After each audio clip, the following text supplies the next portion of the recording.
कि जब आपके पास बहुत ज़्यादा रेजिस्टेंसेस हों कि सर्किट में, तो उनको आप ऐड अप कैसे करते हैं? उनकी इक्विवेलेंट रेजिस्टेंस कैसे फाइंड करते हैं? तो इक्विवेलेंट रेजिस्टेंस फाइंड करने के लिए 2 रेजिस्टर्स का या तो सीरीज़ में होना लाज़मी है या फिर पैरेलल में होना लाज़मी है। अब सीरीज़ कनेक्शंस क्या हैं या पैरेलल कनेक्शंस क्या हैं? इनके बारे में हम पहले डिटेल में पढ़ चुके हैं, जिसका लिंक जो है आपको डिस्क्रिप्शन में मिलेगा। तो सीरीज़ कनेक्शन फॉर एग्ज़ाम्पल, ये आपको स्क्रीन के ऊपर 3 रेजिस्टर्स नज़र आ रहे हैं, आपस में सीरीज़ में हैं। तो सीरीज़ कनेक्शंस वो होते हैं जो आपस में सिर्फ़ एक नोड शेयर करते हैं। ये R1 जैसे कि R2 के साथ एक नोड शेयर कर रहा है और R2 और R3 आपस में एक नोड शेयर कर रहा है और वो वाली नोड किसी और के साथ शेयर नहीं हो रही। तो ये सीरीज़ में हमारे पास रेजिस्टेंस की जो कनेक्शंस हैं वो ऐसे होते हैं। जबकि पैरेलल में हमारे पास कनेक्शंस कैसे होते हैं? पैरेलल में हमारे पास कनेक्शंस होते हैं, ये आपको दूसरी डायग्राम में नज़र आ रहा है कि जब 2 रेजिस्टर्स आपस में, कोई भी 2 या 2 से ज़्यादा रेजिस्टर्स आपस में दोनों नोड्स शेयर करें। तो देखें R1, R2 और R3 अपनी एक नोड भी शेयर कर रहे हैं और R1, R2, R3 अपनी दूसरी नोड भी शेयर कर रहे हैं। तो अगर आपको नोड के बारे में नहीं पता कि सर्किट के अंदर हम नोड किसे कहते हैं, तो उसके बारे में भी एक डिस्क्रिप्शन में एक लिंक है, तो वहाँ पे आप जा सकते हैं, वहाँ से आप देख सकते हैं। तो अगर सीरीज में है रजिस्टर तो उनको हम सिंपली ऐड अप कर देंगे। फॉर एग्जांपल ये 5 ओम है, ये 6 है, ये 7 है, तो हम 5 + 6 + 7 इक्वल कर देंगे, तो हमारे पास इस पॉइंट से लेके और इस पॉइंट तक हमारे पास इक्विवेलेंट रेजिस्टेंस आ गई। इसी तरह हमारे पास पैरेलल में ये 2 पॉइंट्स हैं, एक ये पॉइंट है, एक ये पॉइंट है, इन दोनों के दरमियान तीनों रेजिस्टर्स अगर पैरेलल में आपस में कनेक्ट हैं, तो उनके इक्विवेलेंट हम ऐसे फाइंड करेंगे 1 over R equivalent is equal to 1 over R1 + 1 over R2 + 1 over R3 up to जितने कनेक्टेड हैं। सबसे पहले हम सीरीज रेजिस्टेंस के बारे में पढ़ते हैं। तो अगर हमारे पास 2 रेजिस्टर्स फॉर एग्जांपल R1 और R2 आपस में सीरीज में है, तो हम ये जो सीरीज का फार्मूला है, ये R equivalent is R1 + R2 + R3, ये हम अब प्रूव करेंगे। 2 रेजिस्टेंस है तो हमारे पास फार्मूला इधर तक होगा R equivalent is equal to R1 + R2। तो यहाँ पे एक रेजिस्टर R1 है, एक रेजिस्टर R2 है। तो यहाँ पे अगर हम केवीएल लगाएं, तो यहाँ से इस पॉइंट से लेके, ठीक है, इस साइड पे हम जाएं, वापस से ये एक लूप है, तो इस लूप में अगर हम केवीएल लगाएं तो हमें केवीएल क्या कहता है कि sum of all the voltages across the loop is equal to 0। तो केवीएल के बारे में हम डिटेल में पढ़ चुके हैं, लिंक डिस्क्रिप्शन में गिवन है। तो यहाँ पे देखेंगे आप, तो यहाँ पे 3 कंपोनेंट्स हैं, तो तीनों वोल्टेजेस हमारे पास आएंगी।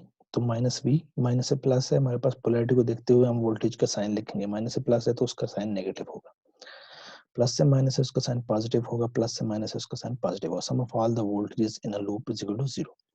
तो यहाँ से हम ओम्स लॉ लिखेंगे, तो ओम्स लॉ क्या कहता है, V is equal to IR, जिसके बारे में हम डिटेल में पढ़ चुके हैं। तो यहाँ पे हम इन वैल्यूज को ओम्स लॉ से रिप्लेस कर देंगे, V1 और V2 को। अब -V + V1 + V2 is equal to 0 था, तो V इस साइड में ले आया, तो जो पॉजिटिव हो गया, तो V is equal to V1 + V2।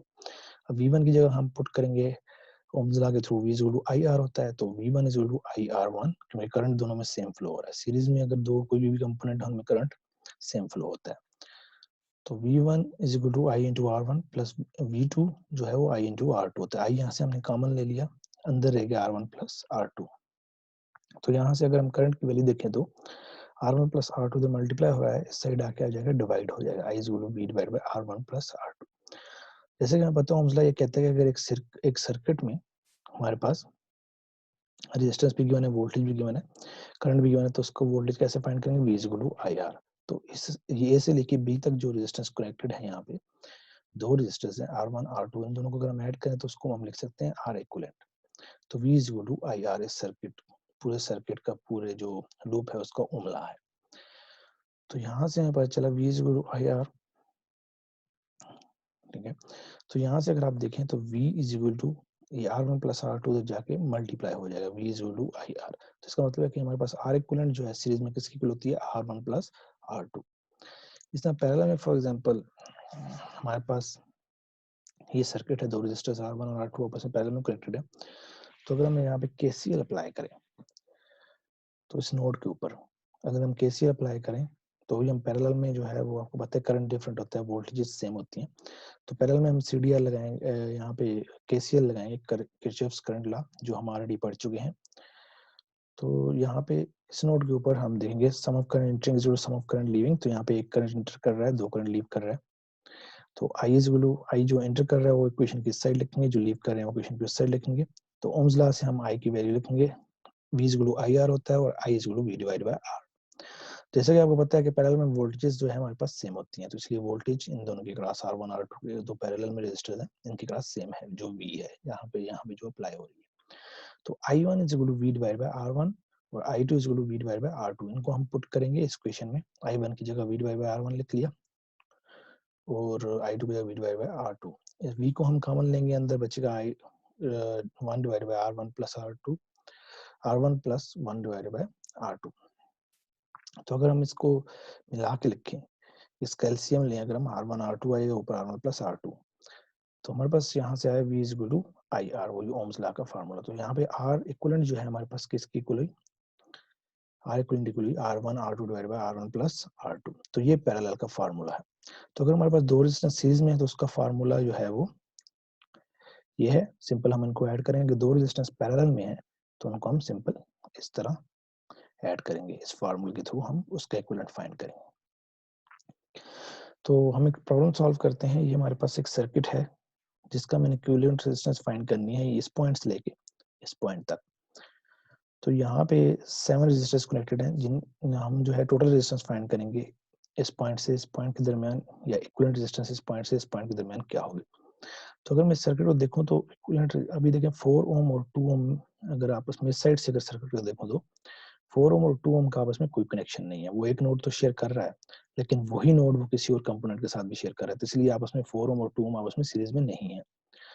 और पैरेलल में होने की क्या कंडीशन है कि दोनों नोड्स आपस में शेयर करें, लेकिन पैरेलल में एक साइड तो आपस में कनेक्ट है 2 ओम की, लेकिन 4 ओम के साथ दूसरी साइड कनेक्ट नहीं है, तो ये पैरेलल में भी नहीं है। तो मैं वो रेजिस्टर्स में अपने सर्किट में वो रेजिस्टर्स ढूंढूंगा जो इजीली मुझे फाइंड हो सके कि वो सीरीज में है या पैरेलल में है। तो अगर आप देखें 3 ओम और 6 ओम आपस में दोनों नोड्स शेयर कर रहे हैं, दोनों साइड इनके आपस में शेयर हो रही है, आपस में पैरेलल में है। और 1 ओम और 5 ओम आपस में एक नोड शेयर कर रहे हैं और वो नोड किसी और के साथ शेयर नहीं कर रहे, तो ये आपस दोनों में आपस में क्या, दोनों आपस में क्या हो गए, सीरीज में हो गए। तो हम 6 ओम और 3 ओम को जब सॉल्व करेंगे तो यही फार्मूला जो अभी हमने ड्राइव किया R1 R2 divide by R1 plus R2 apply करेंगे। तो R1 यहाँ पे क्या है 6, R2 3, 6 मल्टीप्लाई बाय 3 6 प्लस 3, तो 18 डिवाइड बाय 9, इसका आंसर आएगा 2। तो 6 और 3 ओम की जगह मैं को रजिस्टर पुट करूंगा जिसको हम लिखेंगे 2। उससे पहले हम 1 ओम और 5 ओम को भी सॉल्व कर लेते हैं, दोनों आपस में सीरीज में, इनको सिंपली ऐड होंगे 1 प्लस 5 6। तो ये सर्किट मेरा इस तरह बन जाएगा। 6 ओम और 3 ओम का इक्विवेलेंट हमने फाइंड किया 2, उसी जगह हमने 2 रजिस्टर कनेक्ट किया।